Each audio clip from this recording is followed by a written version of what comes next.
Assalomu alaykum do'stlar. Sizlarga zo'r lokatsiya topib qo'ydim. Yuringlar. Onaxonlar uchun ba'zi joylarimiz bor ekan, bemalol kelib ko'rishlar mumkin. Do'stlar, bu yerda asosan baliq qovurilar ekan va qo'shimchasiga tovuq ham. Do'stlar, bu yerda tozalash va hisob qilish joyiga keldik. Bir ko'ramiz.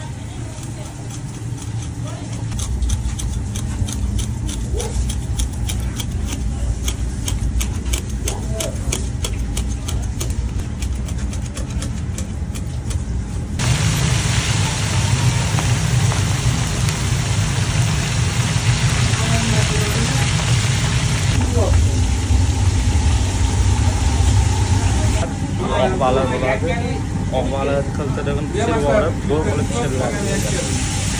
Lekin mana oq baliq, sazan, laqalar nechta sotyapsiz aka? Bu harsiy degan nomi Sizda 90 ming so'mdan sotyapmiz, qiltirig'i yo'q. qiltirig'i bemalol yesa bo'laveradi. Yesa bo'laveradi, yosh bolalar. Oq baliqlar-chi aka?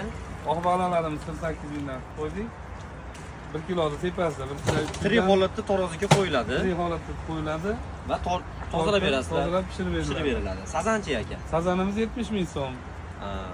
Sazanlarimizdan 1 kilo. Yo'q, 2016 katta Islomobod. Bo'ldi. Do'stlar, xudo xolasa, telefon nomerlarini qoldiramiz. Bemalol Hayot akamga xizmat qilsa mashinamiz. chiqsanglar bo'ladi aloqaga. Agar bizning nomimizdan kelsanglar, non choy bekariga. Haq, albatta.